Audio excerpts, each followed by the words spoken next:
Tem alguma objeção? Ok, certo. Informo que a gravação, a nossa intenção é deixar as nossas mesas, os nossos mini cursos gravados e disponíveis futuramente no YouTube, certo? Então, vai ficar como um material para que nós possamos reacessar quantas vezes a gente quiser. E isso é muito bacana. Nós também teremos uma lista de frequência, né, que é importante vocês lembrarem de assinar para que recebam um certificado, ok? E ressalto mais uma vez, a nossa intenção aqui é sair com propostas. No final do nosso encontro, é esperado que nós tenhamos pelo menos 3 propostas, na verdade, no máximo, né, 3 propostas ligadas à temática do mini curso de hoje, certo? Se ficou alguma dúvida sobre essas primeiras orientações, fiquem à vontade para perguntar agora. Tudo ok até agora? Certo, pessoal. Então, eu vou compartilhar aqui os slides e vou perder o acesso ao chat. Então, caso alguém queira tirar alguma dúvida durante o decorrer dos slides, eu sugiro que aperte o botão de levantar a mão, que eu vou ouvir, e eu paro e a pessoa pode ligar o microfone e a gente começa a interagir. Pode ser assim? Nós temos uma assistente do conselho, né, que é Karine, não é isso, Karine? É você que está aqui, como CRP? Beleza. Pronto. Karine vai estar aqui nos auxiliando também no que a gente precisar, certo? E iniciemos o nosso encontro.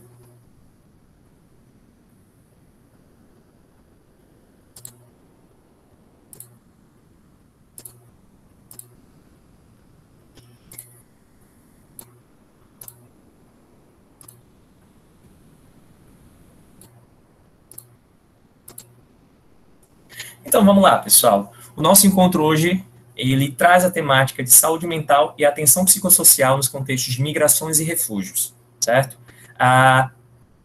Aproveitando essa temática, eu vou me apresentar um pouco. Como eu citei, meu nome é Estênio, eu sou psicólogo, eu sou conselheiro do CRP 17 e atuo como psicólogo da gestão integral de riscos de emergências e desastres há 7 anos, certo? Dentro do conselho, eu coordeno o grupo de trabalho GT de psicologia para essa temática. Dentre as temáticas que nós temos, uma delas é o recorte de atuação da psicologia para migrações e refúgios, certo? Então, nós temos uma demanda que é uma novidade para o Nordeste. O ciclo de migrações e refúgios no Brasil, ela historicamente seguiu o eixo Rio-São Paulo, o eixo Sudeste, em grande quantidade. Hoje nós temos um novo recorte. O Brasil se tornou, de modo geral, um território de fluxo migratório, e vocês vão entender um pouco mais o porquê que isso vem acontecendo e qual é o olhar da psicologia na perspectiva de cuidado a essa demanda que surge, certo?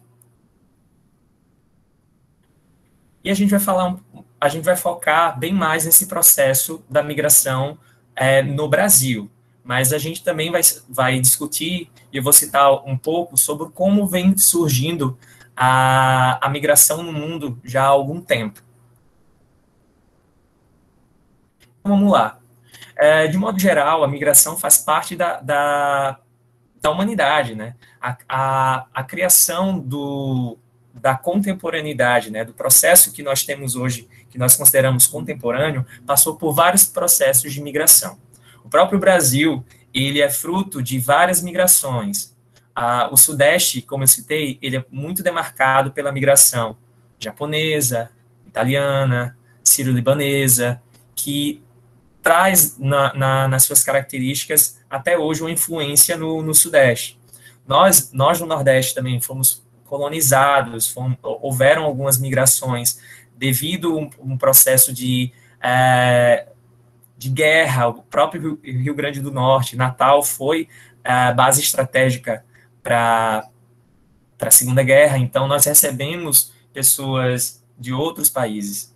Nisso, o processo migratório, ele faz parte da construção do cotidiano, a construção da sociedade. Porém, a gente entra num novo processo migratório, né? O enxergar a migração como, entre aspas, para alguns entendedores, né, como uma questão problema, certo? Então, em que momento a migração ela deixou de ser algo que fazia parte do processo de descoberta do mundo e se tornou uma questão problema, certo? E a gente traz essa primeira reflexão para pensar.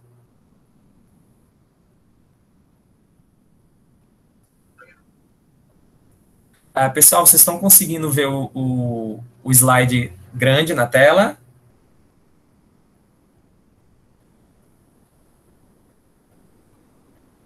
Karine, me ajuda.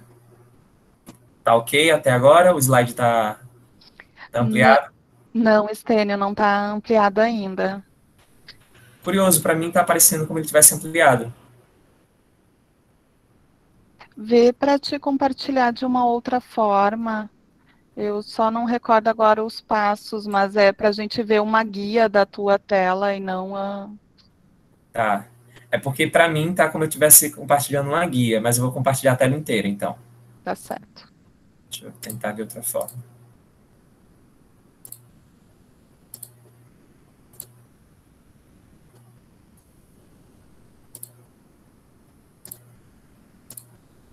Pronto, agora eu acho que vai.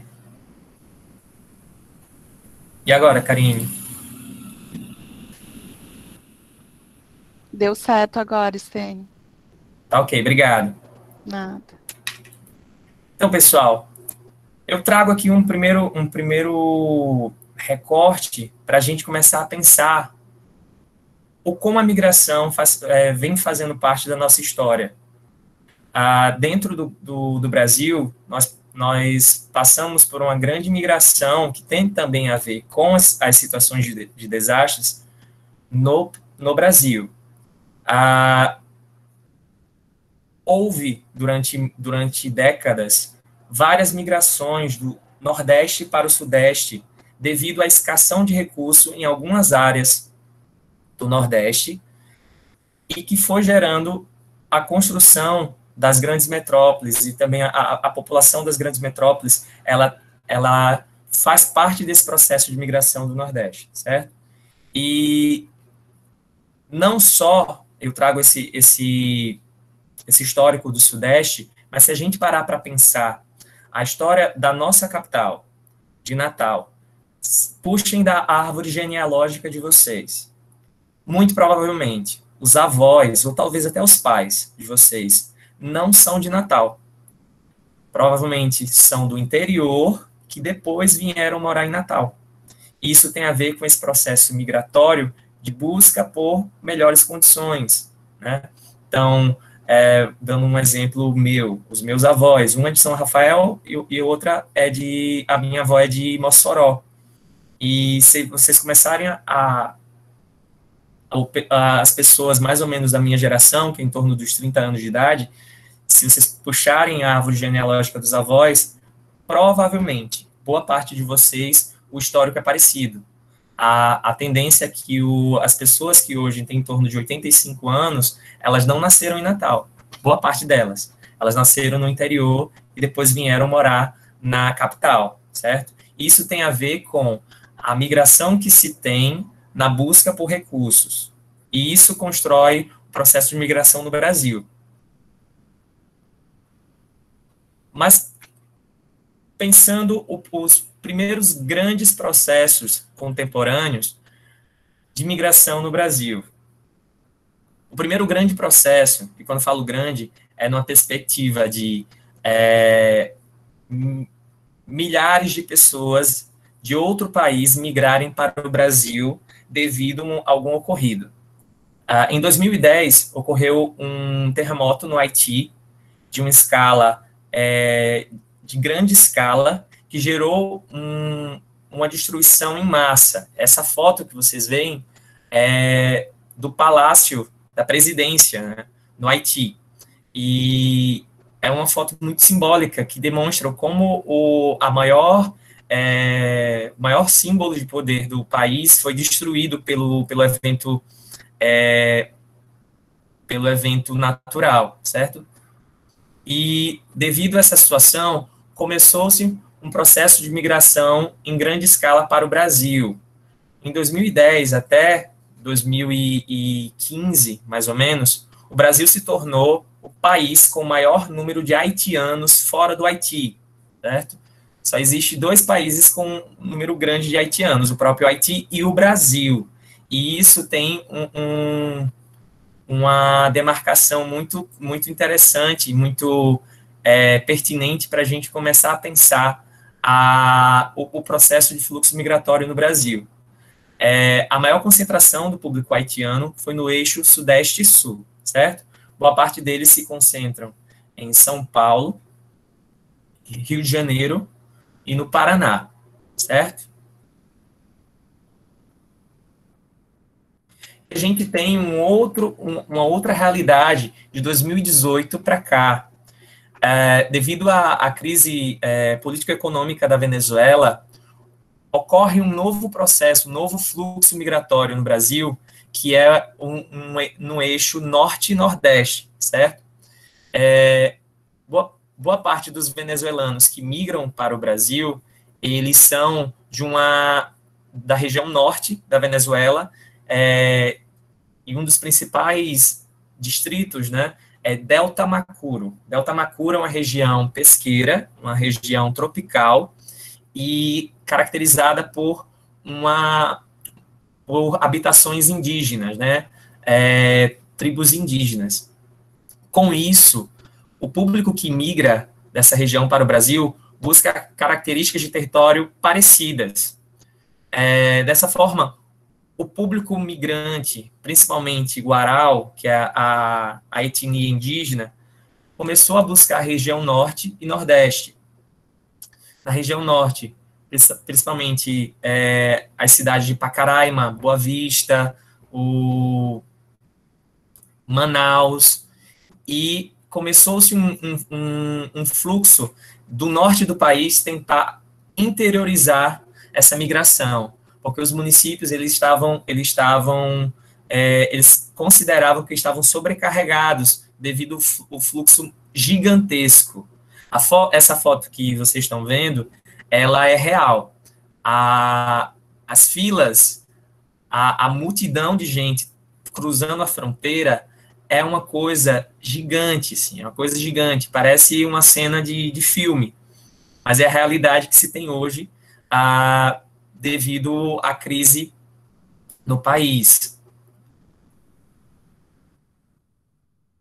Com isso, o Nordeste começou a receber, devido à Operação Acolhida. A Operação Acolhida é uma operação da DPU, em parceria com o governo federal e as forças militares, para tentar fazer um processo de interiorização. Aí entrou a parceria com a OIM. A OIM é a Organização Internacional de Migração da ONU, e a Acnu, que é o Alto Comissário da ONU para Refugiados. Com isso, essas instituições elas se juntaram para pensar os projetos de interiorização da migração. Com isso, percebendo o perfil desse público, começou um projeto de encaminhamento dessas pessoas para o Nordeste. Nisso, começaram a chegar os migrantes e refugiados venezuelanos para as cidades de São Luís do Maranhão, Fortaleza, Natal, João Pessoa, Salvador e Maceió, principalmente essas, certo? Depois de falar como surgiu os últimos dois grandes fluxos migratórios de entrada de imigrantes no Brasil. E a entrada de imigrantes no Brasil, ela tem um nome, que é de imigrantes internacionais, certo? Existe o imigrante, que é o brasileiro que vai para fora do Brasil, e o imigrante, que é a pessoa de outra nacionalidade que adentra o país, certo? Mas, de modo geral, existe um termo genérico para definir esse fluxo, que é o migrante internacional, certo? Esses termos que eu acabei de citar, elas constam nessa lei, que é a Lei de Imigração de 2017. Essa lei de imigração, ela revoga o que era vigente até então, que era o Estatuto do Estrangeiro. E qual é o divisor de águas entre a Lei de Imigração de 2017 e o Estatuto do Estrangeiro? O Estatuto do Estrangeiro, ele foi criado em meados da ditadura, e o Estatuto do Estrangeiro tem um viés muito de segurança nacional. Então, o migrante, necessariamente, ele era tido como a pessoa que poderia colocar a nacionalidade em risco. Então, havia toda uma burocracia para a entrada no Brasil. Um exemplo para você ter um reconhecimento de pedido de refúgio ou de reconhecimento de imigração para entrar no Brasil, a solicitação teria que ser feita fora do Brasil. Você não poderia estar em território nacional ainda. Se você já estivesse em território nacional, para fazer a solicitação, você teria que sair, solicitar para depois entrar. As dificuldades que se tinha, né, a partir do Estatuto do Estrangeiro, o Estatuto do Estrangeiro proibia a equiparação do migrante ou refugiado ao cidadão brasileiro. Então, havia restrições de acesso à educação, à saúde, à assistência social, certo? E a lei de 2017, ela vem desconstruir isso. Ela define o que, a partir da legislação brasileira, é um migrante, é um refugiado e é o apátrida, que o apátrida é uma novidade a nível de legislação no Brasil, certo? Eu vou falar um pouco mais sobre o que são os apátridas, certo? E nisso, vamos começar a conversar sobre esses termos. Primeiro, migrante é a pessoa nacional de outro país, ou apátrida, pessoa sem pátria, que trabalha ou reside e se estabelece temporária ou definitivamente no Brasil, certo? E há vários motivos que podem fazer que a pessoa migre, certo? Eu posso migrar por um interesse de ir para um outro país e por busca de emprego, por reencontro familiar, por matrimônio, por estudo. Então, eu posso migrar por vários motivos, certo? O refugiado é uma espécie de migrante que não tem escolha, né? O refugiado é definido como afundados temores de perseguição por motivo de raça, religião, nacionalidade, grupo social ou opiniões políticas, encontra-se fora de seu país de nacionalidade e não possa ou não queira estabelecer-se a proteção de tal país, certo? Então, o refúgio é um pedido de ajuda a uma outra nacionalidade que me acolha, certo? Há uma outra definição também de refúgio, que é não tendo nacionalidade e estando fora do país onde antes teve residência habitual, não possa ou não queira regressar a ele em função de circunstâncias descritas no inciso anterior, né, que é de forte ameaça, que é de escassez de recursos, e também devido grave e generalizada violação de direitos humanos. É obrigado a deixar seu país de nacionalidade para buscar refúgio em outro país, certo? A situação da Venezuela ela, para o pedido de refúgio, eles se enquadram muito nesse item 3, certo? Generalizada violação de direitos humanos, devido à escassez de recursos para se alimentar, para sobreviver dentro do país. Vou dar alguns exemplos de casos que eu já atendi. Eu já atendi uma venezuelana que não era indígena, ela vivia no meio urbano e não tinha etnia indígena. Ela era auditora fiscal e ela tinha um salário de classe média na Venezuela, só que chegou no momento da crise econômica que o salário dela só conseguia comprar 2 pacotes de arroz, farinha e café para o mês. Então, se tornou uma situação insustentável de viver. Alguém levantou a mão, pode abrir o microfone, se apresentar e ficar à vontade para tirar a dúvida ou perguntar alguma coisa.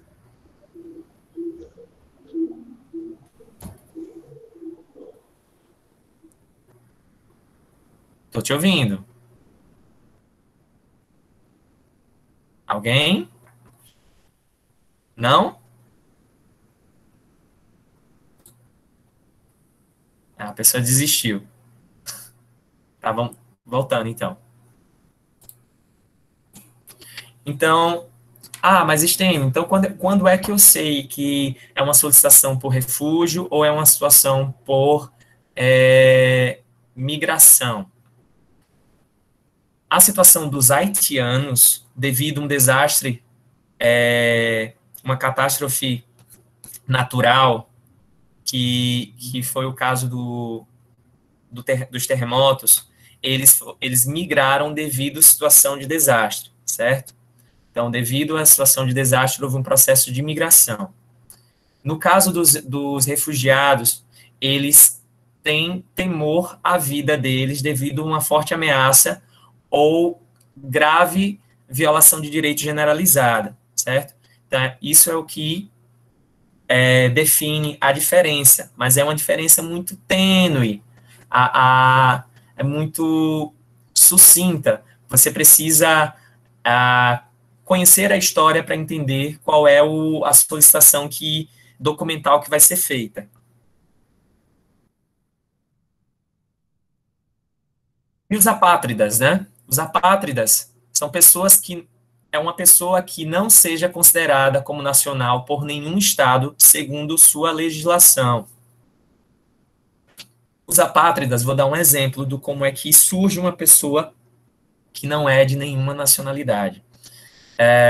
O caso mais famoso do Brasil, que também é o primeiro caso de reconhecimento de apátrida após essa lei, é de uma família, são 2 irmãos, que vieram para o Brasil, e eles eram do Líbano. Eles são filhos de pai libanês e mãe da Síria. O pai libanês é católico e a mãe é muçulmana. E nenhum dos 2 países reconhecem filhos de pais de religiões distintas. Com isso, eles não conseguiam ser registrados nem no Líbano, nem na Síria. E eles passaram a vida toda não tendo nenhum documento, certo? Com isso, eles mandaram solicitação para várias embaixadas. E a lei de migração de 2017, ela estava em tramitação. E a embaixada brasileira respondeu e informou que o Brasil acolheria essa família. Com isso, após a lei ser sancionada, eles, a pedido, né, o apátrida, a pedido, eles podem solicitar o reconhecimento de nacionalidade brasileira. E com isso, é uma garantia de direitos humanos numa legislação nunca vista antes, certo? A lei de migração, ela é muito avançada a nível de direitos humanos. Com isso, ela vai na contramão do retrocesso de alguns países, né? as políticas de extrema-direita na Europa vêm crescendo e restringindo o acesso de imigrantes e refugiados no continente, né? A Grécia, por exemplo, tem fechado muito as portas para migrantes, e dentre outros países, certo? O Brasil, de 2017 até o momento atual, vem ampliando as leis para que nós sejamos países acolhedores a essa demanda, né? Que é uma demanda de direitos humanos. Vamos imaginar que é uma pessoa que ela nunca foi reconhecida na vida, em nenhuma pátria, e ela não tem direito a nenhum documento. No caso dessa história que eu acabei de contar, para ter uma conta no banco, ela usava os dados de uma amiga, a vida toda. Ela precisou usar os dados de alguém para ser e ter alguma coisa, certo? E quando ela veio para o Brasil e foi acolhida por essa lei, ela começou a ter os próprios documentos e ter acesso a trabalho, a renda, a saúde, assistência, educação, ok? Aqui eu trago um dado interessante para a gente pensar.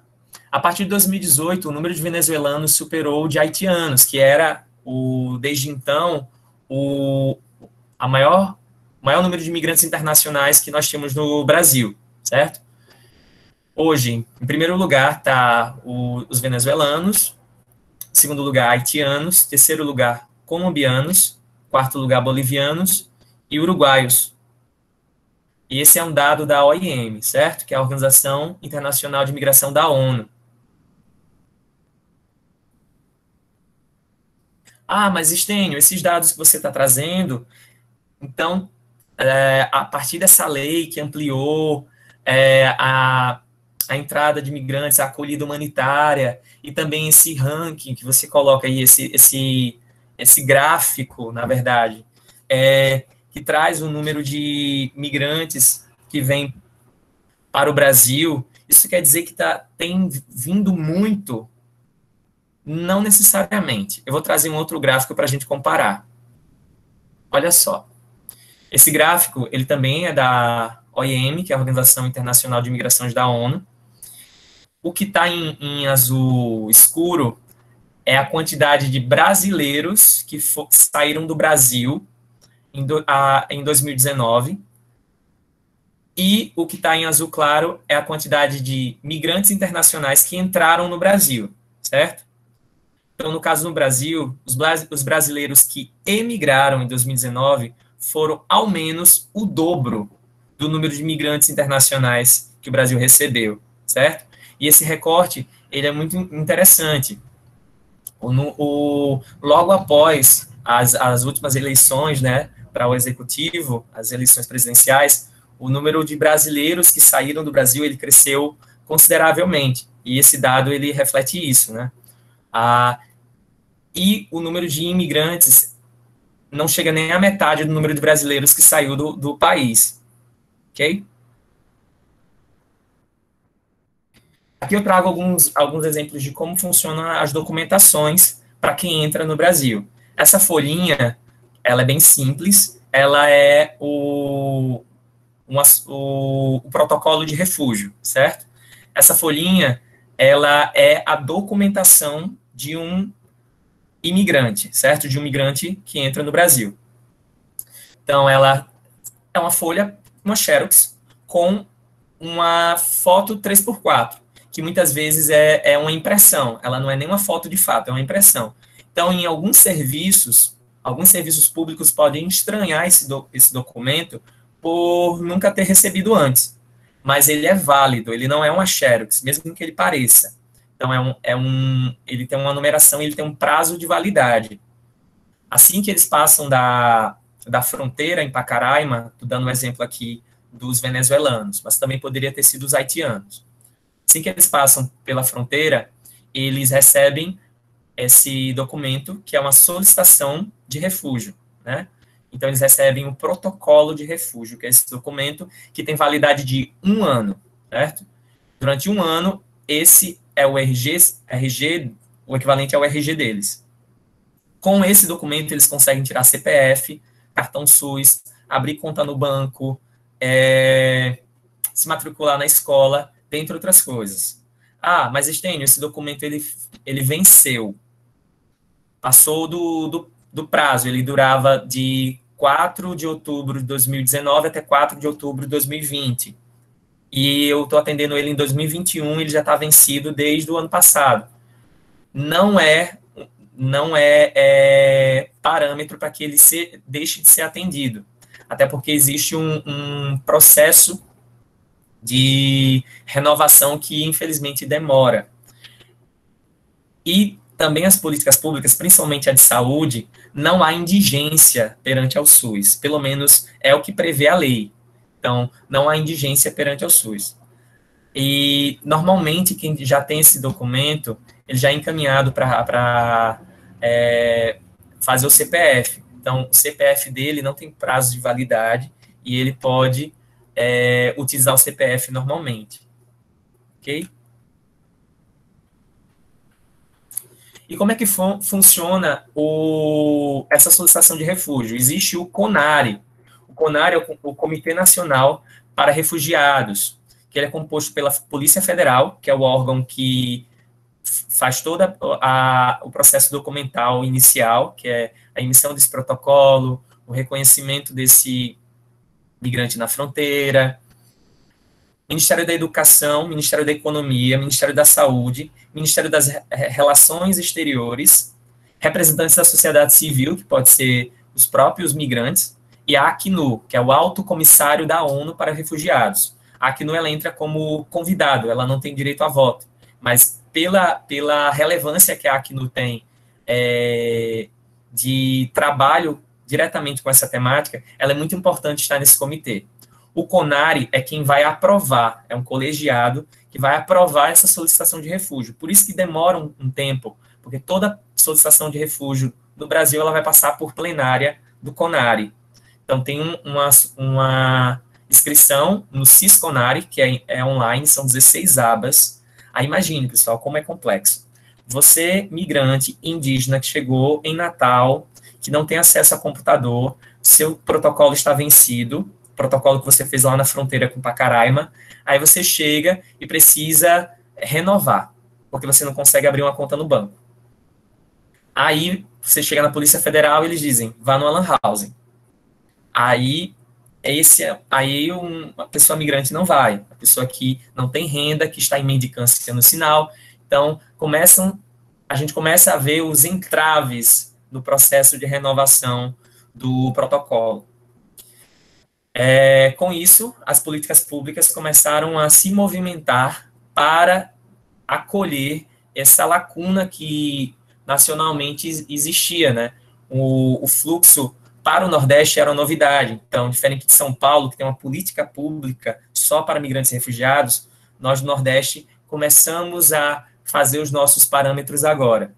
Com isso, a política de assistência, principalmente, tem abarcado essa demanda de dar suporte para que esse indivíduo consiga renovar os protocolos de refúgio. Então, são 16 abas que é respondido. Depois dessas 16 abas, é encaminhado para a Polícia Federal, que vai passar pelo CIS-CONARE, aguardar a resposta para receber o documento final, que é essa carteirinha, certo?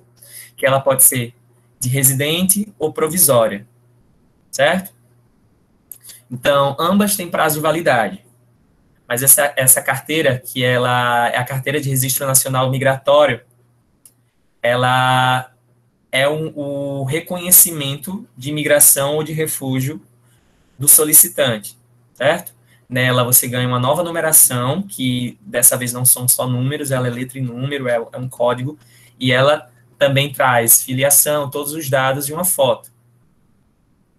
Com isso, é uma espécie de RG do estrangeiro.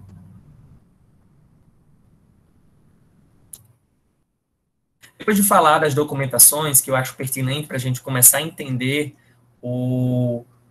a gama das demandas que as migrações e refúgio nos traz, eu vou trazer aqui alguns órgãos da rede que são muito pertinentes. Um deles eu já citei desde o início da nossa apresentação, que é a ONU Migração, a OIM, certo? Ela está em 173 Estados-membros, e a OIM está comprometida com os princípios de que a migração ordenada e humanitária beneficia a todos, certo?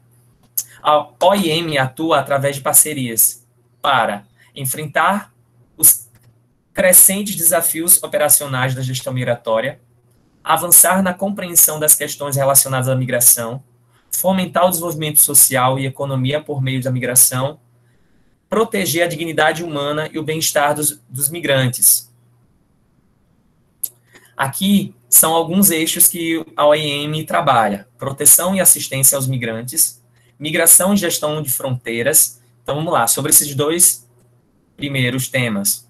A proteção e assistência aos migrantes vai desde entender se a pessoa está vindo só, se ela está vindo com a família, se é uma mãe solo, se é uma pessoa que tem alguma comorbidade, se ela tem, se a entrada dela está destinada já a ida a algum estado. Eu passei por Pacaraima, mas meu destino é Brasília. Ou não, eu não tenho destino nenhum. Eu vim só com a roupa do corpo, cruzando a fronteira em busca de uma nova vida. Então, a gestão dessa migração, ela é construída da equipe da OIM junto com o migrante ou refugiado para tentar traçar qual é a gestão de migração que pode ser feita, qual é a assistência que pode ser dada a esse indivíduo, a essa família. Mobilidade laboral e desenvolvimento humano, né? Então, pensar qual é o perfil que essa pessoa tem para atividades laborais, qual é o grau de desenvolvimento que aquela família possui. Tem criança, tem idoso, tem pessoa com deficiência. Migração e saúde. Também existem pessoas que saem, que migram em busca de tratamento de saúde, né? Eu não tenho tratamento de saúde no meu país, eu tenho uma doença e eu preciso migrar para que eu consiga acesso à saúde. Política migratória e pesquisa. Então, a boa parte desses dados que eu estou apresentando hoje são fontes da OIM. Então, eles têm uma linha de trabalho de colher os dados para apresentar parâmetros de como a migração vem acontecendo no mundo, certo? E a OIM Brasil, ela faz um recorte muito interessante do como a migração vem acontecendo no Brasil. E operações e emergências, né? Então, há situações como vem acontecendo agora no Afeganistão. A OIM, ela atua em situações onde há uma necessidade emergente de migração.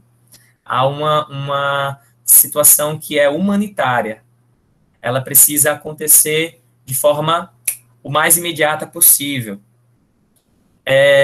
A OIM é presente em 13 cidades do Brasil e em 10 estados e o Distrito Federal, com mais de 200 colaboradores hoje em território nacional.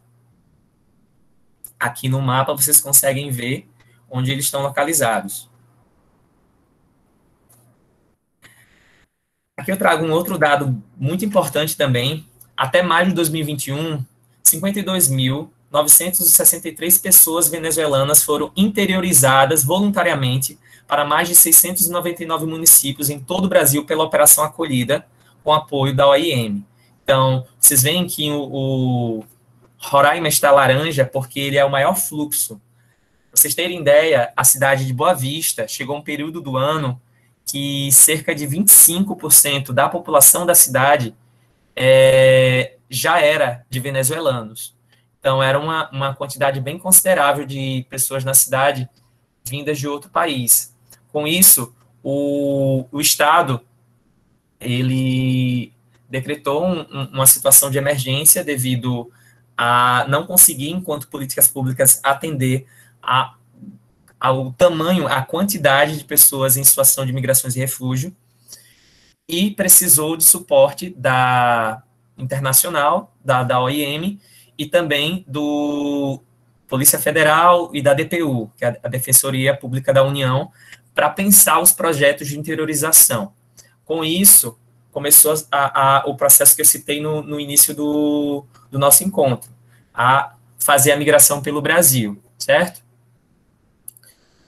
Os municípios que mais receberam venezuelanos até então vem sendo Manaus, com 4.968, Curitiba, com 3.649, São Paulo, com 3.267, Dourados, com 2.611 e Porto Alegre, com 1.915. Até 2021, o Rio Grande do Norte já tinha recebido 254. Vocês conseguem ver aqui no mapa que desses 254, há um processo de idas e vindas, né? Eles migram muito entre Natal, João Pessoa, Maceió, Fortaleza. Hoje a concentração de imigrantes e refugiados, ela está em Natal e Mossoró, no que diz respeito ao Rio Grande do Norte, certo? E em Natal nós temos em torno de 120 pessoas, só o Aral. Fora o público Aral, nós temos em torno de mais 35 venezuelanos, que eu vou colocar entre aspas, venezuelanos urbanos, né, que são pessoas fora da etnia indígena do interior de Delta Macuro, certo? Então, em Natal, nós temos em torno de 160, no máximo, venezuelanos.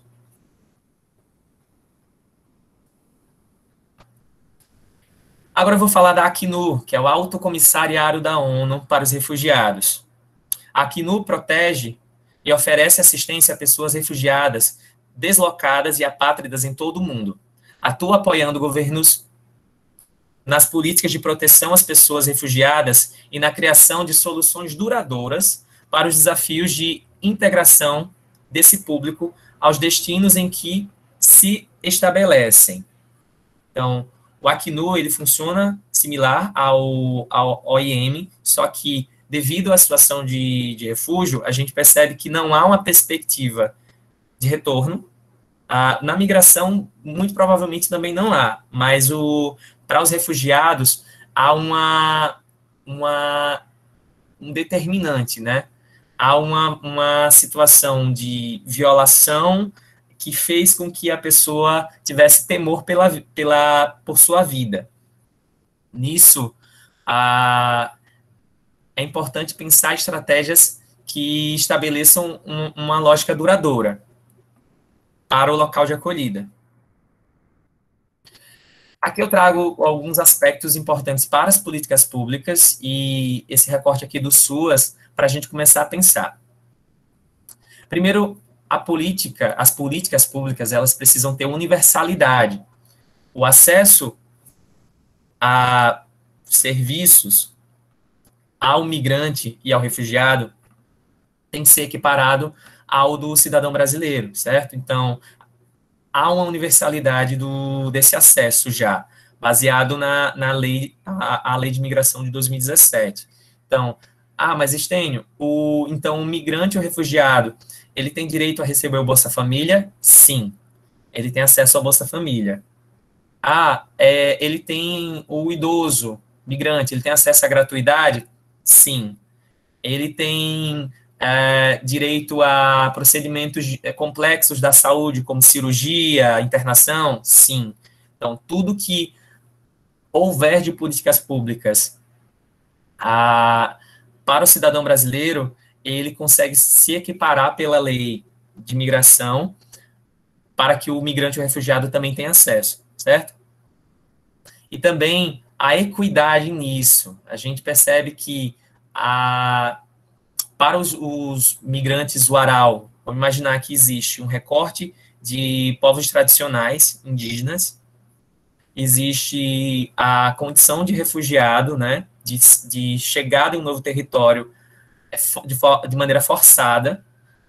Vamos imaginar que um povo tradicional, ele não tem, dificilmente ele tem interesse em sair da sua terra de origem, porque há uma vinculação, há uma coisa chamada apego ao lugar, né, que alguns autores podem chamar de topofilia, né, que é a relação de afeto que se nutre com um determinado espaço. E vamos imaginar que esse povo tradicional, ele foi forçado a sair da terra que faz parte da existência dele. Então, ele está num novo espaço, que dentro de uma zona urbana, com seus familiares, com a sua comunidade, algo que era característico deles, eles não se separam. Então, é preciso ter um olhar para isso. Então, é um público que precisa de uma atenção devido à ausência de documentos, então precisa prestar atenção em todos esses recortes para ter equidade na assistência, certo? Na assistência a essas famílias. E aqui eu vou trazer um exemplo, né? Um recorte de estudo de caso para a gente pensar um pouco das histórias. Aproximadamente 1.500 quilômetros separam a cidade de Puerto Cabello, norte da Venezuela, de Pacaraima, em Roraima. Mariana, de 27 anos, decide enfrentar a jornada de quase 3 dias de ônibus com seu filho José, de 4 anos, com a esperança de encontrar no Brasil melhores condições de vida, devido à situação de miséria e fome em que viviam em seu país. Mariana viajou motivada depois de escutar a história de alguns vizinhos que conseguiram, em poucos meses, um trabalho no Brasil. Ela levava consigo uma mala pequena com algum dinheiro, comida, água, algumas trocas de roupa e seus documentos. No entanto, no meio da viagem, Mariana ficou sem comida para dar ao filho. Decidiu pedir dinheiro emprestado a 2 pessoas que também faziam o mesmo percurso, mas os 2 só aceitavam emprestar dinheiro em troca de sexo. Assustada, quando chega à fronteira no final do dia, vê uma fila imensa e militares armados, e não se sente segura em esperar ou de dormir ali. Então, decide acompanhar um grupo de poucas pessoas, que toma uma trilha alternativa, uma trouxa, para chegar a pé em Pacaraima. Foi assim que Mariana e José conseguiram chegar a um posto de gasolina próximo a Pacaraima, quando um casal, sensibilizado com a situação dos 2, ofereceram ajuda para levá-los até o município de Rondonópolis. Então, assim, eu trago esse estudo de caso para a gente pensar. O próprio trajeto de migração, ele já traz um processo, e esse processo, ele vai trazer demandas psicológicas, ele vai trazer um sofrimento, ele vai trazer uma angústia, uma ansiedade, um inesperado, vai trazer várias facetas que, quando a pessoa chega no local fim, né, no local de acolhida, ele vai trazer como demanda para as políticas públicas, principalmente, certo? Então, vocês, profissionais, podem se deparar com alguém que traz essa história, que traz uma demanda de sofrimento mental, de questões de saúde mental, devido o sofrimento do trajeto. Eu já saio do meu país devido a um sofrimento, a grave violação de direitos humanos, a ausência de comida, uma perseguição política, uma ameaça de morte. E eu chego, o trajeto me traz mais sofrimento ainda. E ao chegar no destino, no território final, eu busco acolhida. E nessa acolhida eu posso encontrar preconceito, eu posso encontrar xenofobia, eu posso encontrar ausência de recursos também. E é a partir daí que entra a lógica da equidade, que eu começo a citar, certo?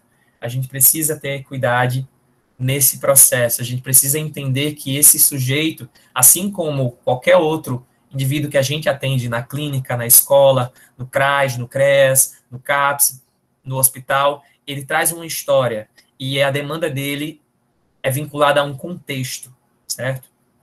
E ela precisa ser levada em consideração como importante para o meu acompanhamento. Eu trago aqui algumas perguntas para a gente se conectar. Ao atender uma pessoa migrante ou refugiada, surgem algumas dúvidas. Mas Estênio, a pessoa chega. O que eu pergunto? Aqui não é uma receita de bolo, certo? Aqui não é tem que ser assim. Não, mas são algumas sugestões do como a gente pode iniciar, ter momentos, ter perguntas disparadoras para que o acolhimento aconteça. Depois de identificar qual é a demanda que chegou, qual é que público é esse, se é um homem, mulher, se é criança, adulto, idoso, se é pessoa trans, você tenta, de maneira sensível, iniciar um diálogo. E dentro desse diálogo vem algumas perguntas. O que o seu país de origem significa para você? O que o seu país de acolhida significa para você? Tá, você vem da Síria, da Síria. Você vem da Síria enquanto apátrida. E o que o seu país significa para você? E puxando a história que eu citei da moça apátrida que teve o reconhecimento no Brasil, muito da fala dela dizia: o meu país de origem é a minha vida, eu não queria sair de lá.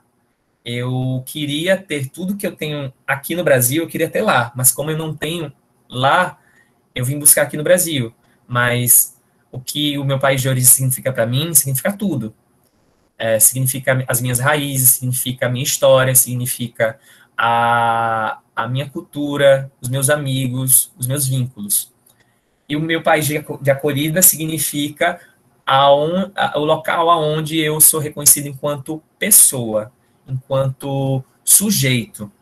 Então, eu trago esse recorte do apátrida porque é muito interessante como determinado local, que mesmo que você tenha vínculo, você tem um vínculo com o local, mas legalmente esse local, infelizmente por questões de xenofobia, questões de atravessamentos culturais que envolvem religião, envolvem conflitos históricos, e o local não tem vínculo com você, mesmo que você tenha com ele.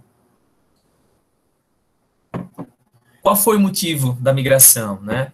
A pessoa pode migrar, como eu citei, por vários motivos. E o motivo, mesmo que vocês recebam vários venezuelanos, e talvez pareça muito óbvio o motivo da vinda, ou o haitiano que acabou de ter um terremoto, ou um refugiado do Afeganistão, e seja, talvez, na sua visão, muito óbvio essa pergunta, mas cada pessoa é algo singular para ela, o seu motivo, certo?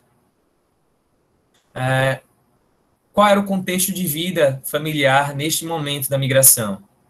Certo? Antes de vir, de passar por Pacaraima, antes de pegar o avião e sair de Cabul, antes de vir do Haiti, qual era o momento atual? O que você vivia no seu país de origem? Porque a gente precisa entender qual era a realidade. E dependendo dessa realidade, como você enxerga essa realidade? Não, é uma realidade que eu gostava. Eu gostava de morar próximo da praia. Não, eu vivia uma vida péssima. Eu vivia um contexto que eu não quero viver mais. Essa é uma pergunta pertinente para a gente começar a traçar um projeto de vida para esse indivíduo. Quem teve a ideia? Quem gostou mais e quem gostou menos do migrar, né? Então, essa é uma pergunta interessante, porque dentro de uma família pode ter várias interpretações sobre a migração. As crianças, elas podem interpretar diferente dos adultos, os idosos podem interpretar diferente das crianças, e etc. E também uma estratégia para algo mais lúdico, até se você tiver dificuldade, né, de comunicação, porque a linguagem, eu vou falar um pouco mais dela mais para frente, é uma situação que pode dificultar o atendimento, as diferenças de idioma, pedir um desenho coletivo ou individual do país de origem. Olha, me desenha algo. Isso é uma estratégia interessante para as crianças, para que elas se expressem. Desenha um pouco sobre o seu país de origem. Aí aqui eu trago um exemplo do Afeganistão. Eu faço hoje um curso da OIM, que é um curso que tem essa temática do minicurso de hoje, que é sobre saúde mental e atenção psicossocial. E a gente discute com pessoas de vários locais do mundo e do Brasil sobre saúde mental e migração. E um dos professores da formação que eu venho fazendo, ela trouxe uma experiência sobre os países de guerra, né? Os países que vêm passando por guerra. E no atendimento com a criança, ela pediu para desenhar o país de origem. Ela desenhou um céu ensolarado e logo na sequência ela desenhou um avião. Aí o irmão dela pegou o desenho e começou a desenhar as bombas caindo, né, na cidade, destruindo tudo. Então, esse é um dado interessante para a gente começar a pensar como é que as crianças elas interpretam o país de origem, como também o país anfitrião, né? Qual é a sua visão? Qual é a sua visão sobre o Brasil, sobre o local que você está hoje? Você tem aí num desenho a criança colocou pessoas malvadas, né? Porque era como ela via as pessoas na escola, os colegas da escola como pessoas malvadas, porque ele sofria bullying na escola por ser de um país que, por uma questão de xenofobia, né, uma questão de preconceitos, as outras crianças colocavam como o país do homem-bomba. Trago também para a gente conversar um pouco sobre tráfico de pessoas. Tráfico de pessoas também é uma realidade dentro do contexto de migração internacional. E o tráfico de pessoas é uma forma de migração para fins de exploração, certo? Vocês já devem ter visto em algum aeroporto alguma sinalização da Polícia Federal sobre o combate ao tráfico de pessoas. E nisso existe campanhas nacionais para que a gente combata essa demanda, porque no quesito tráfico de pessoas, o público brasileiro, infelizmente, é um público muito traficado. Então, puxando para uma lógica inversa, né? A gente vem falando agora principalmente sobre a imigração, né, na entrada de uma pessoa de outro país no Brasil. No quesito tráfico de pessoas, o Brasil acaba sendo muito traficado, infelizmente. Então, mas isso não quer dizer que o Brasil também também não trafique. Existem algumas situações que já demarcaram a nossa história no Brasil, de situações de trabalho análogo a escravo, né? De filipinos que foram pegos em facções de tecido no interior de São Paulo, com uma carga horária de 12 horas, morando no local de trabalho, trabalhando em troca de moradia, sem direito à folga, tudo mais.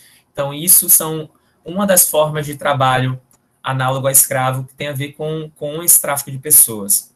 O abuso e exploração sexual tem meninas que são convidadas a serem modelos no exterior e, ao chegar lá, elas veem uma outra realidade, que elas são controladas, os documentos são confiscados, elas ficam sem os documentos, e a pessoa que seria o patrão, né, o empregador, ele controla as entradas e saídas, os documentos, telefone, o contato com a família.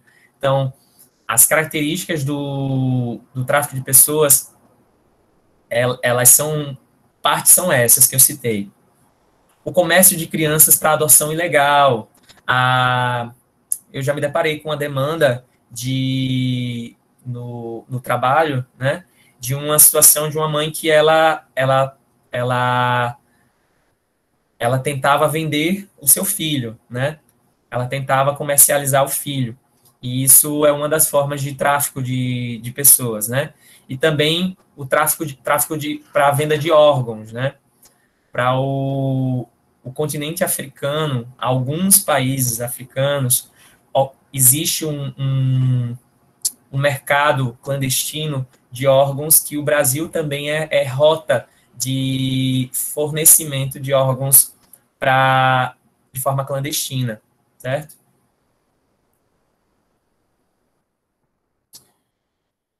Aqui eu trago dentro do recorte do meu trabalho, certo? Hoje eu trabalho com as demandas do Serviço de Emergências e Calamidades Públicas de Natal. A gente atende não só as demandas de desastres naturais e tecnológicos, né, que são os já conhecidos. Quem já participou de uns outros eventos promovidos pelo GT já ouviu a gente debatendo sobre isso. Aí, para além das demandas de desastres naturais e tecnológicos, a gente também vem dando conta das demandas de emergências sociais decorrentes do fluxo migratório, certo? E o principal público que a gente vem atendendo hoje, majoritariamente vem sendo de venezuelanos, mas não só. Eu trago aqui esse dado curioso para vocês entenderem que em Natal e no Rio Grande do Norte, nós não temos só os públicos venezuelanos.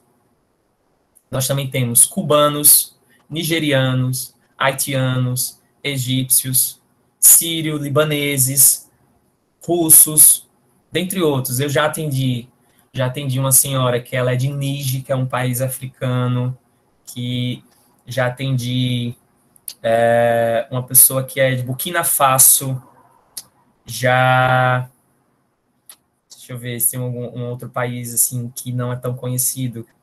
O mais recente que chegou para a gente foram uma família inteira russa que chegou na cidade.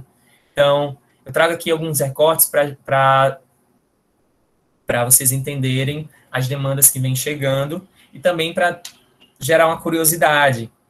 Mas Estênio, como é que vem sendo feito o trabalho? Você fala todos esses idiomas? Não, né? Em alguns desses atendimentos, eu preciso de tradutor. Nós temos um grande parceiro, que é o presidente da presidente da Associação de Imigrantes do Rio Grande do Norte, que é Taufik, que ele é muçulmano. Ele fala árabe muito bem. Então, para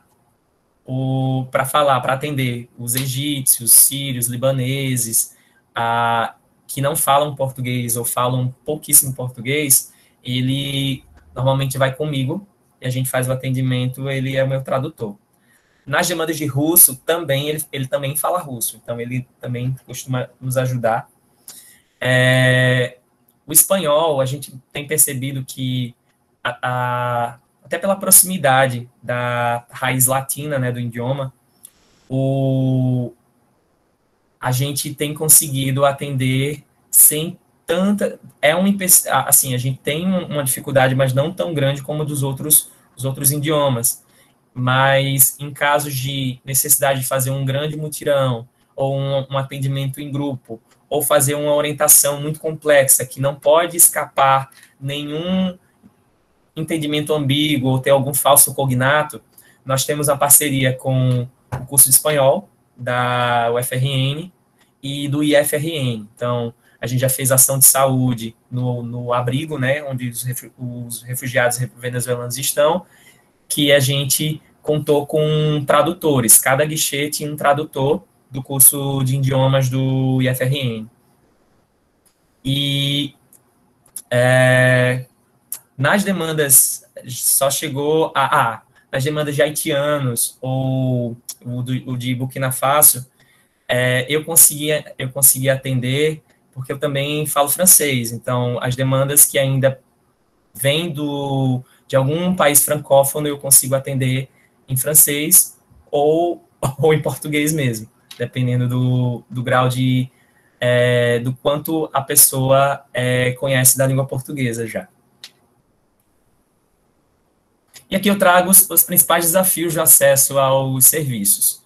A xenofobia tem sido uma demanda bem demarcada dos desafios, certo? Para parte dos migrantes e refugiados, eles tiveram direito a um benefício do governo do estado, que era o de aluguel social, certo? E a gente entrou no processo, é um benefício de uma outra associação humanitária, que é em parceria com a Caritas. Vocês vão ouvir muito o nome de sociedades humanitárias, como a OIM, a Acnu, Caritas, que são instituições que já trabalham com isso internacionalmente. Aí a Caritas, ela era responsável durante o período de 5 meses, podendo ser renovado por mais tempo, de aluguel social. E nisso começou o processo de busca por imóveis para conceder o benefício para os migrantes e refugiados. O maior desafio que a gente achava era a xenofobia. A gente achava o imóvel, o proprietário ele tinha interesse, conseguia até negociar para que ele incluísse no aluguel, aumentasse um pouquinho o valor do aluguel, porque o aluguel podia ser de até R$700. Aí a gente achava uma casa de 500, aí a gente arredondava para 700 se ele incluísse água e luz. Aí ele, ok, pronto, fechado, a gente assina o contrato amanhã. Pronto, mas quem vem morar aqui é uma família de venezuelanos, eles depois eu não alugo não. Pode deixar a casa fechada que eu não alugo para venezuelano não. Então, tem muito do preconceito como um desafio para conseguir até garantir o benefício. Imagina aí, você tem um benefício, você tem um recurso, você tem uma família apta, mas você, na hora de conceder, você tem a dificuldade do proprietário aceitar por ser simplesmente uma pessoa de outra cultura. As diferenças de comunicação e cultural. Então, um dos desafios também é você atender uma família que ela vem de um outro cenário cultural. Exemplo, o Bolsa Família, de modo geral, a orientação é que a pessoa de referência seja a mulher da família. Só que para a etnia Warau, os Warau, eles entendem que a pessoa de referência é o homem. Então, o cadastro necessariamente tem que ser o homem. E a mulher, como vocês devem ver em outras culturas tradicionais também, infelizmente há um processo de submissão, onde a mulher ela é tratada como fosse inferior ao homem. E isso é algo cultural que, às vezes, é um desafio dentro do processo, certo? No início, quando a gente começou a atender o público oral, a gente tinha uma dificuldade de falar com as mulheres. Elas não falavam diretamente com a gente. Quem falava era o marido, e depois de falar com o marido, se a gente percebia meio que um código social entre eles, que meio que permitia ela a se comunicar com a gente depois. Mas com o tempo isso foi sendo trabalhado e já melhorou bastante. A dificuldade de adaptação também. A gente percebe que algumas culturas, alguns migrantes e refugiados que a gente vem atendendo têm uma dificuldade de se adaptar à realidade, né? Realidade, ou o clima, ou a cidade, ou o contexto. Exemplo, eles viviam pela fala deles, né? Eles viviam em um local que não precisava pagar pelo local de moradia, né? E eles vieram para o Brasil e perceberam que precisaria pagar por um aluguel. E isso era um conflito para a adaptação. Pagar água e luz era algo que, para eles que eram indígenas, eles não conseguiam conceber. E foi uma dificuldade de adaptação também. Dificuldade de acesso à regularização migratória, que eu citei no início, né? Dificuldade porque o processo da Polícia Federal já é muito, muito burocrático. E uma pessoa em vulnerabilidade, ela vai ter muitas dificuldades. A ausência de suporte técnico e recursal significativo das políticas públicas no âmbito federal. Muito do como os estados consideram esse processo migratório uma, entre aspas, crise migratória, que eu trago até uma reflexão para a gente pensar criticamente. O migrar, ele não pode ser considerado por si só uma crise. O que é considerado uma crise é as políticas públicas não conseguirem dar conta de uma demanda que é prevista que se dê conta. E isso acontece muito porque o governo federal não está dando o suporte necessário para o tamanho dessa demanda, entende? Então, não há uma política, não vem sendo elaborada uma política nacional de suporte aos municípios para dar conta da demanda de fluxo migratório.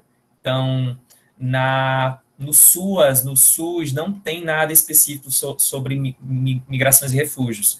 São Paulo, por já viver isso durante muitas décadas, criou uma política pública para migrações e refúgios que é imitada no Brasil inteiro e no mundo. Mas São Paulo é uma outra realidade de recurso, né? E que é um estado mais rico do Brasil, e ele consegue, com os recursos próprios, se autogerir, diferente de muitos estados do Nordeste. Então, a gente tem uma escassez gigantesca para conseguir dar conta de um abrigo que tem 120 pessoas morando e que o recurso que vem federal mal dá para comprar alimentação. Entende? E, exemplo, as equipes técnicas que já estão no CRAS, no CREAS, na UBS, na policlínica, no hospital, já está para atender uma demanda, e essa demanda ela surge como algo a mais, que tem uma demanda, um recorte particular, e precisa de uma atenção. Só que eu não consigo contratar a equipe, porque eu não tenho recurso municipal para isso. E eu preciso de um suporte federal. Quando eu solicito um suporte federal, não é tão simples assim. Entende? Então, aqui eu trago alguns desafios. Trago também algumas dicas de leitura para quem tiver mais curiosidade de saber sobre como vem trabalhando o Acnu, a OIM, quais são os princípios, as diretrizes de atenção em saúde mental e psicossocial em emergências humanitárias. Tem esses 2 livros. Eles são os que eu achei em português, porque a maioria estão em inglês, espanhol ou francês, certo? Mas esses daí, eles são muito bons e estão em português, certo? E agora, eu abro para a gente começar a conversar. Senti vocês muito tímidos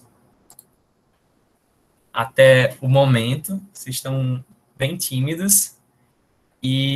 Mas eu queria conversar, eu queria saber se vocês têm alguma dúvida, alguma experiência que queiram compartilhar. E lembrando que esse evento, ele é preparatório para os congressos regionais de psicologia. Então, a gente pode propor. As perguntas de vocês também podem ser propostas para a psicologia nos próximos 3 anos. Deixa eu ver se... Karine, me ajuda aqui. Vamos ver se tem alguma pergunta aqui no chat que como eu estava com o slide, eu não consegui ver.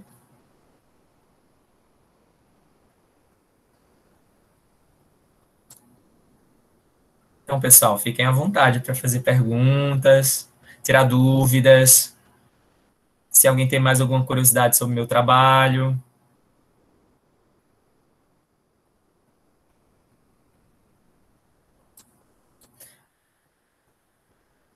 Ó, a Inês trouxe aqui uma informação. Em Portugal também é assim. O brasileiro não tem credibilidade para alugar imóvel. Pronto, vou trazer uma experiência também que foi compartilhada no curso da ONU que eu estou fazendo, da OIM ONU, que uma das professoras, ela foi morar um tempo na Europa e no metrô, enquanto ela falava português, um senhor percebeu que ela era brasileira e foi até ela, cumprimentou, né? Isso era na França. Cumprimentou ela e perguntou quanto era o programa. Aí ela se sentiu ofendida, e disse, não, eu não sou profissional do sexo, não tenho um problema se eu fosse, não tenho nenhum problema se eu fosse, mas eu não sou profissional do sexo e eu não estou disponível para esse tipo de serviço. Aí ele vira para ela e diz, mas como não? Você, brasileira, negra, bonita como você é, não está sendo profissional do sexo, você está perdendo dinheiro, você está na França. Então, assim, é muito do como os preconceitos, né, o estereótipo do como brasileiro, a brasileira, né, um objeto sexual para a Europa. Maria Clara, fica à vontade, pode falar. Oi, gente. Oi, Estênio, boa tarde. Uma satisfação enorme lhe ouvir, né? É sempre muito bom lhe ouvir, na verdade, né? Escutar a sua experiência, né? O seu conhecimento. A gente sempre se colocar nesse espaço, né? De troca e de aprender o que é que está emergindo, né? Aí emergências e desastres, enfim. E como você falou, né? A migração em si não é uma crise, mas o que é que vem antes da migração que causa todas essas questões, né? De Uhum. mobilização pública. E aí é sempre uma questão para mim. Eu tô como voluntária, né? Fazendo algumas escutas pontuais lá no CARE, que é o Centro de Acolhimento, né? A refugiados. E aí sempre me pego nessa demanda de me aprofundar nos saberes de outros campos, né, da antropologia, da sociologia, Certo. porque o que eu penso, né, é mais um gancho, né, um comentário do que uma pergunta, né, para desdobrar e outras coisas. Uhum. Porque esses povos, né, indígenas, eles já, como você disse, eles são refugiados e são migrantes, então já Uhum. tem várias violências atravessando essa jornada deles, né. E se a gente não tem essa escuta sensível, né, e atenta ao nosso lugar de povo, né, considerando aí majoritariamente como um povo branco e colonizador, digamos, né, e aí o quanto que, se a gente não está atento a esses detalhes, a gente também não pode ser mais um vetor de violência a essas Sim. pessoas, né.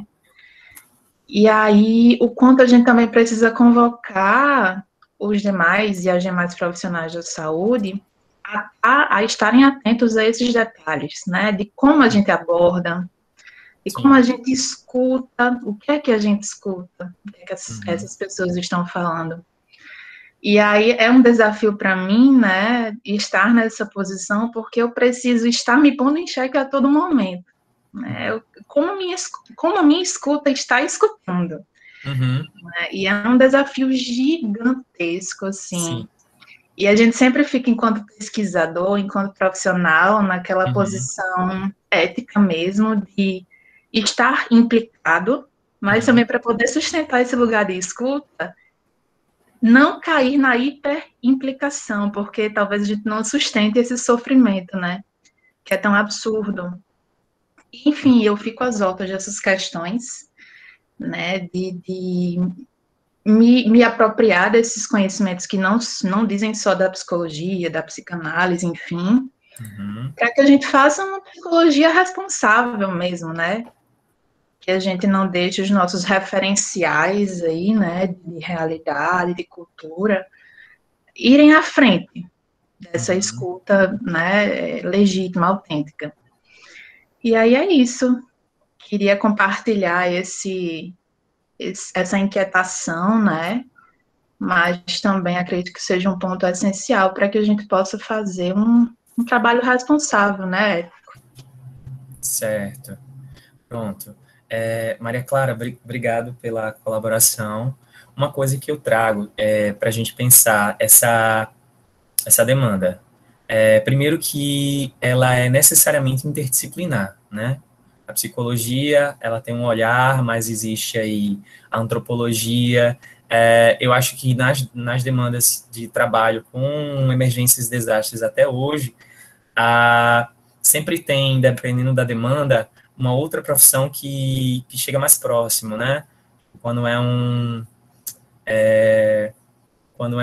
desastre vinculado ao meio físico, o pessoal da geografia tá mais próximo. Quando é algo no meio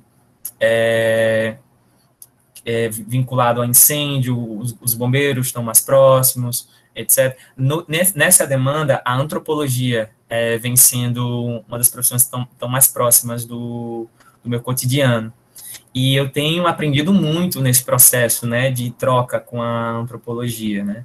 Entender que essa cultura, ela tem características e muito baseado nessa perspectiva da antropologia, um órgão que eu comecei a conhecer dentro do trabalho com os migrantes Warau foi a FUNAI, né? É a Fundação Nacional do Índio, que eu nunca tinha, eu não conhecia, eu não tinha contato nenhum com essa instituição.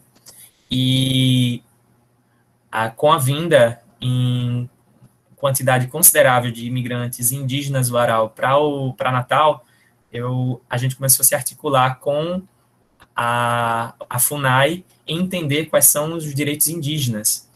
E também a nível dos direitos indígenas, que tem tudo a ver com a antropologia, e também as questões de educação, a gente começou a articular com a política de educação a inserção da educação indígena nas escolas. E a educação indígena nas escolas não pode ser uma coisa caricata, não pode ser uma fantasia de índio, não pode ser a comemorar o Dia do Índio. Não, você tem que ter um projeto político-pedagógico na escola de educação indígena, com um profissional, preferencialmente indígena, dentro do corpo de profissionais da escola, com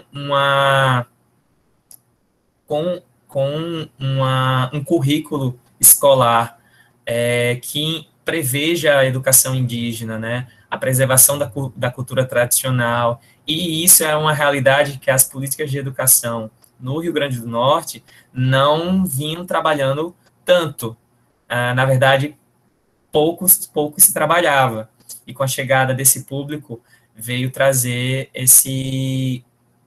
essa realidade. E a gente tem uma parceira muito implicada, que é a professora Ângela, do curso de Antropologia, que ela é argentina, e é diretora do departamento, então é uma pessoa que está num local muito chave para as articulações da universidade com as políticas públicas para avançar, né, para esse público, e tem sido muito, muito interessante essa articulação entre a psicologia e a antropologia. Outra articulação bem importante que vem acontecendo é com as relações internacionais. Então, trabalhar essa demanda é trabalhar psicologia em interculturas, né? Então, boa parte dessas informações que eu passei hoje, e dessa discussão que a gente está tendo, tem muito a ver também com relações internacionais. Então, é um trabalho que eu me aproximei de profissionais das relações internacionais para entender o que é o migrante, o emigrante, o migrante internacional, o que é... Tem uma pergunta aqui no chat que já eu respondo, que tem a ver com como se reconhece nacionalidade no Brasil, quais são os tratados internacionais que nós temos. O Brasil tem vários tratados internacionais, revalidação de diploma, dentre outras coisas. Tem muito a ver com o curso de Relações Internacionais, né? E isso é muito bacana, né? A gente fala de uma psicologia que é uma psicologia inserida num contexto interdisciplinar. E isso é crucial para que a gente avance para esse público, certo? Aqui tem uma pergunta que é: quanto tempo demora para um imigrante conseguir o visto de residente do Brasil? Então, o visto de residente que você está falando, eu creio eu que é equivalente ao de nacionalizado, né? Existe tradicionalmente, demora em torno de 14 anos para que você consiga reconhecer nacionalidade. Mas também tem algumas outras formas de reconhecimento de residência no Brasil, certo? Uma delas é a solicitação de apátrida, que eu citei, que você solicita a partir da legislação de 2017, que você, em nenhum outro lugar do mundo, você é reconhecido enquanto ser humano, e você precisa desse reconhecimento. Aí o apátrida ele pode ser reconhecido e tem a opção de aderir à nacionalidade brasileira, certo? Outra forma é me fugiu a palavra, união familiar. Exemplo, tem uma pessoa aqui que já tem nacionalidade enquanto apátrida, um reconhecimento de apátrida, e ele já está reconhecido residência, e pela lei, a lei de imigração de 2017, ela reconhece, a partir da solicitação do residente, que seja feita a reunião familiar. Então, ele consegue trazer a família que está no outro país para vir morar no Brasil. O refugiado também consegue fazer isso, e o migrante. Também o reconhecimento por casamento, né, por matrimônio, é uma das formas. E tem outras formas, que tem a ver com os tratados internacionais. Tem tratados com Portugal, tem tratados com outros países que eu não tenho decorado todos. Eu estudei recente vários deles, dentro do curso que eu venho fazendo, mas são muitos tratados. E tem várias regras. Então, eu não vou saber todos. Esses são os mais comuns, os que eu citei, mas tem os casos específicos. Ok? Solange pergunta, no RN, como está sendo o acolhimento dessas pessoas, migrantes? Então, Solange, eu já venho citando durante esse minicurso alguns aspectos de como é que vem acontecendo, né? A parte deles estão acolhidos em um abrigo provisório chamado CARI, que é o Centro de Acolhida e Atendimento a Refugiados, Imigrantes e Apátridas do Rio Grande do Norte, que fica na Antônio Basílio. Nesse centro de acolhida estão os migrantes indígenas Warau, certo? E em outros locais da cidade, espalhados pela cidade, estão os migrantes de outras nacionalidades, como os que eu citei nos últimos slides, cubanos, egípcios, libaneses, e esses outros estão em casas alugadas, né? Alguns estão em aluguel social, outros estão em casas que são custeadas pela Associação Migrante de Natal, certo? Que é uma ONG. Nisso, é dado suporte de acompanhamento igual ao que é dado ao brasileiro, certo? Eles têm acesso à saúde, assistência, educação, igual ao brasileiro. O que é dado de diferenciado a eles é suporte à regularização documental. Existe hoje no Estado o CERAM, que é o Comitê Estadual para Acompanhamento de Refugiados, Migrantes e Apátridas. O CERAM, ele tem uma equipe formado por profissionais do direito, das relações internacionais, de gestão de políticas públicas, para dar suporte à regularização da documentação e também dar suporte à articulação de políticas públicas. Em Natal, também nós temos o Comitê Municipal. O Comitê Municipal, ele articula as políticas municipais, ele vê qual é a escola de referência para ser uma escola que a gente consiga, que essa escola se torne de referência para os migrantes Warau. É o Juvenal Lamartine, que fica perto da Bernardo Vieira. Qual é o UBS de referência, que vai se tornar o UBS de referência municipal? A de Lagoa Seca e a de Candelária. A de Lagoa Seca fica bem próximo do CARI, eles vão a pé, eles têm fácil acesso. Aí, mas vai ter a barreira do idioma. Então, a política de saúde começa a articular um curso de idioma para os profissionais de saúde, um curso de espanhol, para que os profissionais consigam melhorar o atendimento ao público que fala espanhol. Então, são as formas que parte delas, do como vem sendo atendido o público na cidade, ok? Deixa eu ver, tem mais alguma pergunta aqui. Tem uma experiência de uma senhora americana que veio para o Brasil fugindo de seus filhos. Esteve internada na UPA e ficamos meio perdidos em possíveis encaminhamentos. Buscou-se a embaixada americana para relatar o caso. Tinha mais de 75 anos, queria ficar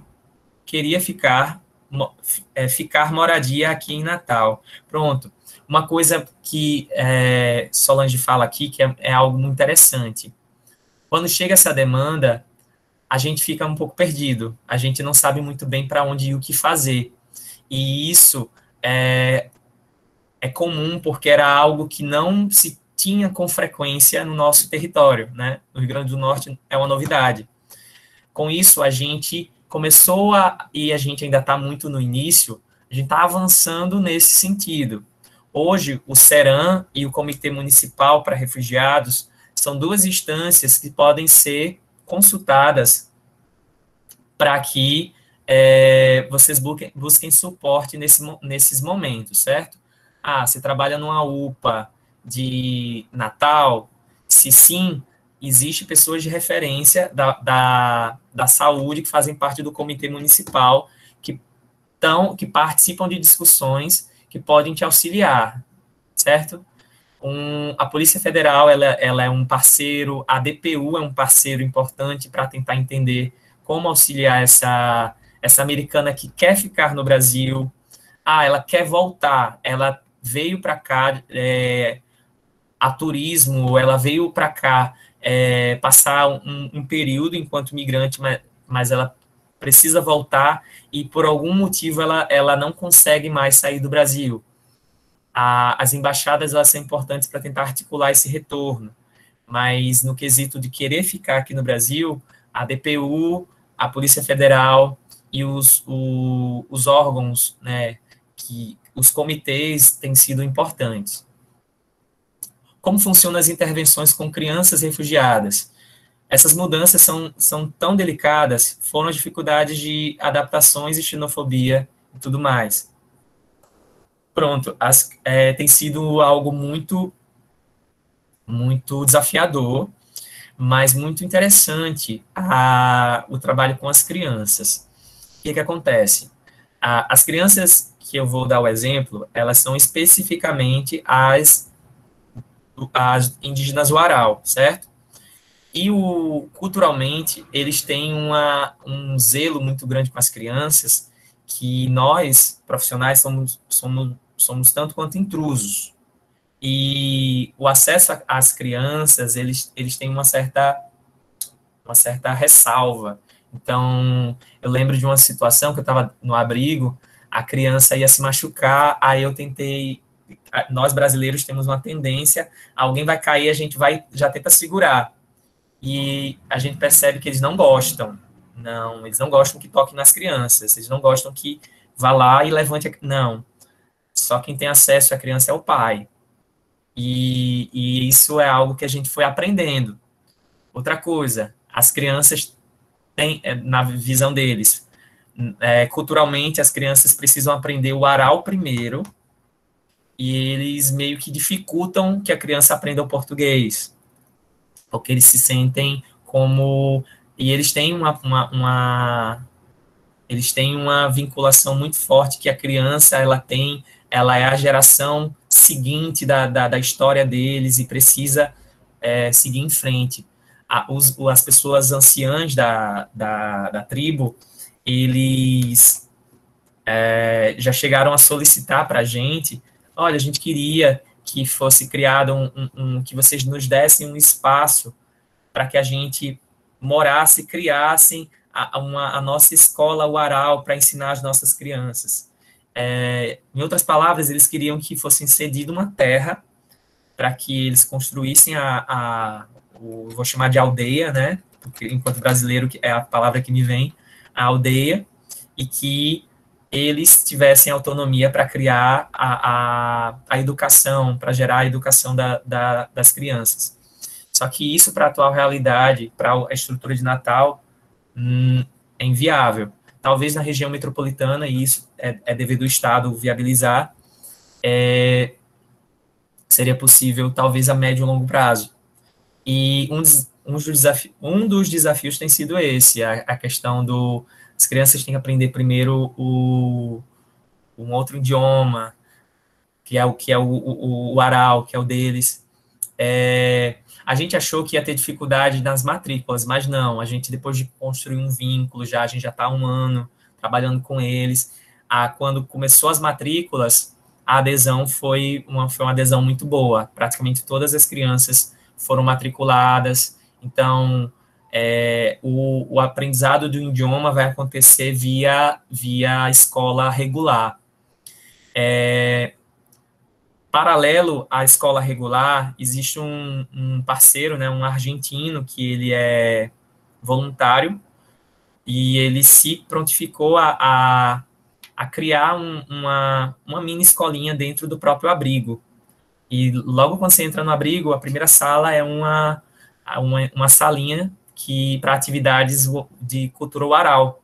E isso, para eles, ele tem sido muito essencial, ter acesa aquela chama da educação oral, que é muito cara para eles, ainda estando fora do país de origem.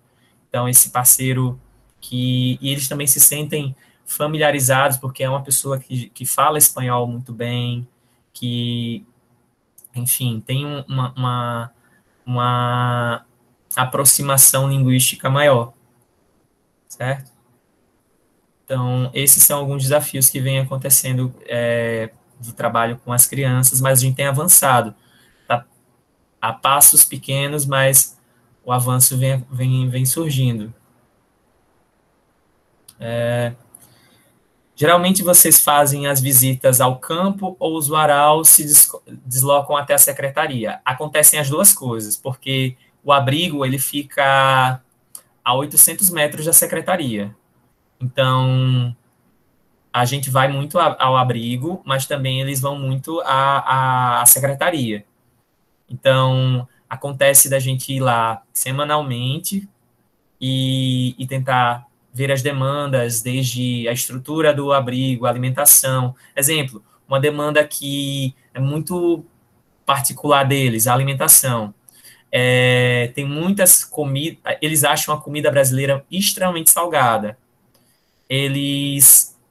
A questão da comida também é algo muito caro para eles, é algo muito, muito precioso. Então, vocês percebem que alguns deles estão nos sinais com aquele isopor, né, escrito preciso de ajuda, tudo mais. Boa parte deles já recebe o Bolsa Família, e a alimentação, para os que estão todos nos sinais, eles estão no abrigo, certo? E quem está no abrigo recebe alimentação, certo? Alimentação compatível à quantidade de pessoas que tem no abrigo. Mas a mendicância serve muito para eles conseguirem mandar dinheiro para a Venezuela, entende? Então, na época do auxílio emergencial, eles receberam auxílio emergencial e eles diziam que conseguiam mandar R$400 para a Venezuela, para quem não conseguiu entrar no Brasil. Então, a mendicância ela tem servido para dar acesso a eles a outras coisas que eles não têm acesso enquanto políticas públicas, que é a renda em quantidade suficiente para ele e para uma outra família que não está no Brasil. Outra demanda vinculada à alimentação é que eles comem muito peixe, eles são de uma região pesqueira, peixe, e eles fazem uma espécie de massa, um trigo, que é uma espécie de pão, uma massa que eles fazem que é o que eles comem. Aí vocês percebem que eles estão na mendicância, mas quando dá um certo horário, eles não estão mais nas ruas, né? Eles estão bem cedo, mas se você olhar perto do meio-dia, não tem mais ninguém no sinal, porque eles não comem fora de casa. Eles voltam por volta das 11 horas, meio-dia, para fazer a comida, para comer no abrigo. porque eles não comem a comida pronta, a comida feita em restaurante. É uma comida muito particular. Os horários das refeições também são diferentes dos nossos. A equipe de nutrição da secretaria teve que fazer todo um trabalho, imprimir colorido, vários os alimentos que eram fornecidos e também pedir um suporte de um tradutor para perguntar a eles, vocês conhecem essa alimentação? Vocês comem? Exemplo, chuchu, eles não sabiam nem o que era. Outra alimentação, cuscuz, eles nem sabiam como é que fazia, para que servia. Então, eram alimentações que precisaram sair e entrar mais peixe, entrar mais farinha de trigo, entrar mais arroz do que os outros itens. Iogurte é uma coisa que a gente, no primeiro momento, mandou nos mesmos moldes das unidades de acolhimento de criança e adolescente da secretaria. Aí, então, ia muito iogurte, achocolatado. Quando a gente chegou lá, a gente viu um desperdício gigante. Aí a gente pensou, nossa, o que eles estão fazendo? Eles estão estragando. Aí a gente depois foi entender que faltou uma sensibilidade nossa de perguntar, vocês sabem o que é isso? Eles disseram, não, a gente não sabe o que é. Ah, esse é um iogurte. Vocês consomem? Eles disseram, não, a gente não consome. Aí a gente cortou do fornecimento o iogurte. Voltando aqui para o chat. Não, eles não têm como enviar comida. Não tem como enviar. Mas eles, pelo que eles falaram, eles conseguem enviar dinheiro. Estênio, boa tarde. Você sabe dizer se em Caicó tem esse abrigo para essas pessoas? Caicó foi a primeira cidade a receber os venezuelanos logo no início, né, em 2019, que foi o pessoal da Caritas, né, a Caritas Caicó acolheu de forma organizada, teve todo um translado, foi pelo processo da Operação Acolhida. Mas todos os que estavam em Caicó migraram para Natal e Mossoró. Então, hoje, até onde eu sei, não tem mais migrantes e refugiados venezuelanos em Caicó. Não tem. Hoje nós temos em Mossoró e em Natal. Certo? E aí, pessoal, mais alguma pergunta?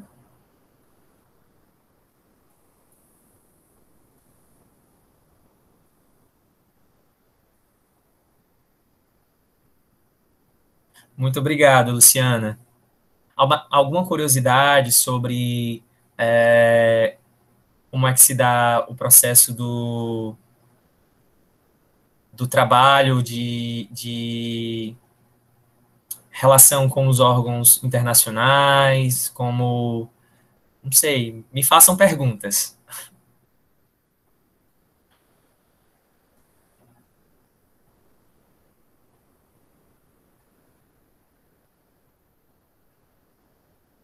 Tá, pessoal, pensando na lógica das propostas, porque esse é um evento que é interessante que a gente envie algumas propostas para a próxima fase, né? Que são o Congresso Regional da Psicologia. O que a gente pode, depois de toda essa discussão, depois de todo esse debate a respeito do trabalho da psicologia com migrantes e refugiados, o que a gente pode propor para a psicologia, para o sistema conselhos, nos próximos 3 anos? Eu tenho uma proposta, mas eu quero que vocês falem.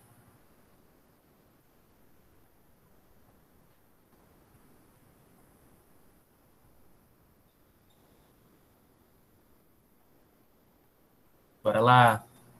Maria Clara, Luiz, alguém? Vocês têm alguma proposta? Eu tenho uma. Vamos lá, vou ajudar vocês. Certo. Vocês provavelmente conhecem o CREPOP, né? É o Centro de Referência em Políticas Públicas do Sistema Conselho de Psicologia. O CREPOP, ele tem as referências técnicas, que tem referência técnica para criança e adolescente, para medida socioeducativa, sistema prisional, saúde pública, dentre outros. Mas nós não temos uma referência técnica para atuação do psicólogo no atendimento ao público migrante e refugiado, entende? Então, eu acho que seria uma boa proposta. Então, eu queria saber o que vocês acham, porque essas propostas elas precisam ser construídas coletivamente. Então, hoje a gente tem uma referência técnica que está para sair, né, deve sair final de semestre ou início do próximo ano, que é de atuação do psicólogo com povos tradicionais, né, com povos indígenas. Mas ela é mais geral, né, é para povos indígenas. Mas nós não temos nenhuma pesquisa ativa no Sistema Conselhos, no CREPOP, para a atuação do psicólogo e da psicóloga para migrações e refúgios. Então, eu já anoto ela como uma primeira proposta. Criação, via CREPOP, de uma referência técnica para a atuação da psicóloga e do psicólogo no atendimento e acompanhamento ao público migrante e refugiado. Pronto. Acho que é uma boa proposta. Porque o psicólogo e a psicóloga, ele já trabalham com essa demanda. A psicologia, ela está nas políticas públicas, a psicologia está nos órgãos humanitários, né? Quem participou do evento do GT sobre migrações e refúgios no primeiro semestre, no final do primeiro semestre, eu trouxe um vídeo que traz a fala da psicóloga da Caritas, né? A Caritas é um órgão, um desses órgãos humanitários que possui algumas centrais pelo Brasil. E dentro da Caritas possui equipe de assistente social, psicólogo. Então, o psicólogo está atuando dentro do contexto humanitário já há algum tempo, mas a gente precisa de referências técnicas para que a gente amplie, porque a demanda humanitária, ela só vai crescer, né? A gente acabou de se deparar com mais um terremoto no Haiti e uma situação de conflitos armados no Afeganistão. Então, muito provavelmente, o Brasil, por ter uma perspectiva que é a lei de 2017, ela é uma discussão desde 2010, com a vinda dos haitianos.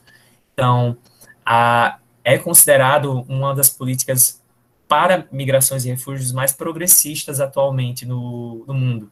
Então, nessa perspectiva, é um país que acolhe, e com isso, a demanda ela vai crescer. E a demanda de venezuelanos só não está ainda maior porque, devido à pandemia, as fronteiras estão fechadas. Mas, muito provavelmente, em um futuro próximo, o fluxo migratório ele vai crescer para o Nordeste.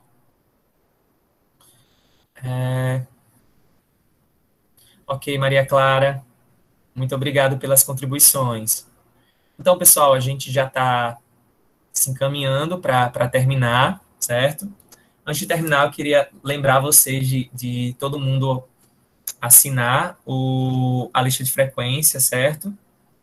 Que a nossa auxiliar aqui do conselho, Karine, está colocando no chat, certo? E eu queria, para a gente terminar, para quem puder, ligar a câmera para a gente fazer a foto final, certo? Seria possível? Então, se alguém tiver mais alguma pergunta, que se pode fazer agora, aí na sequência, depois das últimas perguntas, a gente tira a foto. Luísa, pode falar. Oi, Stênio, vou falar por aqui que é mais rápido. Vontade. A minha dúvida é sobre o trabalho voluntário, se tem alguma referência do conselho que norteia o trabalho voluntário do profissional psicólogo, ou é algo que não se encaixaria no conselho, né? Não seria algo de responsabilidade do conselho, talvez. Tá. Mas que o profissional, como é um trabalho voluntário, mas que é dentro da área da psicologia, entende? O fazer do voluntário é voltado para a área da psicologia. Tá. Então, a psicologia, independente dela ser ofertada de forma remunerada ou não remunerada, ela deve seguir os mesmos padrões.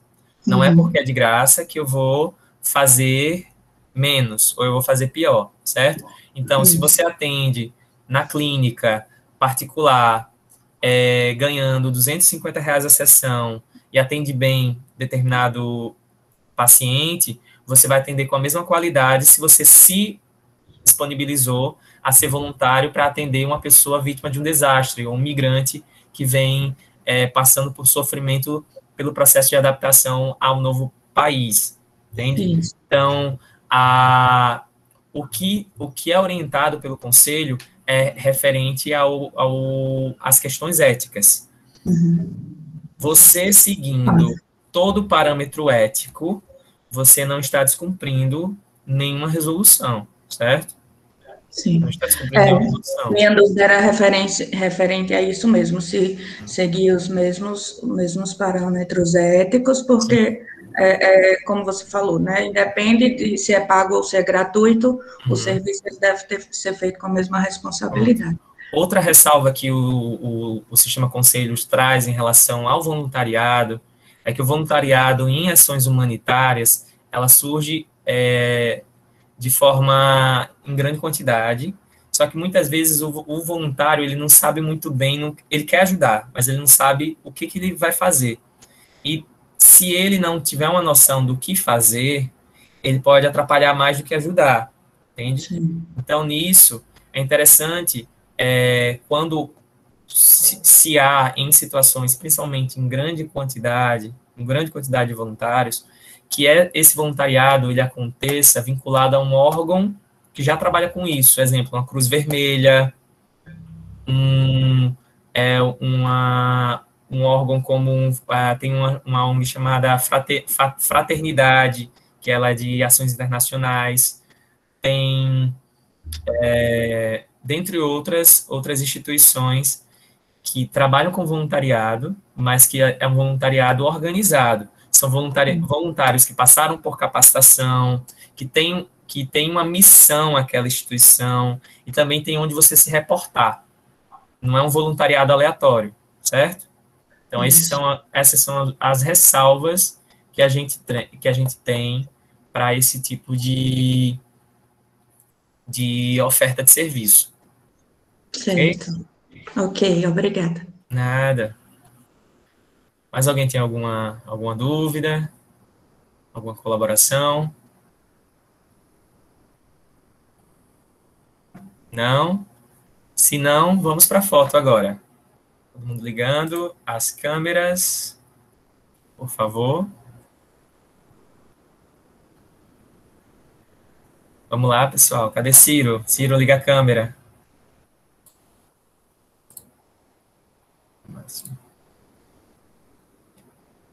Tá, então vou tirar foto com quem já ligou a câmera, certo? Todo mundo olhando para frente, sorrindo.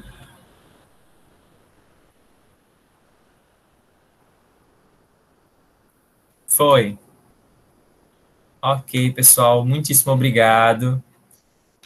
O GT, ele está à disposição, nós temos o grupo de trabalho sobre emergências e desastres, está à disposição para tirar dúvidas, para que vocês, quem tiver interesse em colaborar, certo, em participar, fiquem à vontade, é só entrar em contato com o conselho. Ok? Muitíssimo obrigado e até mais.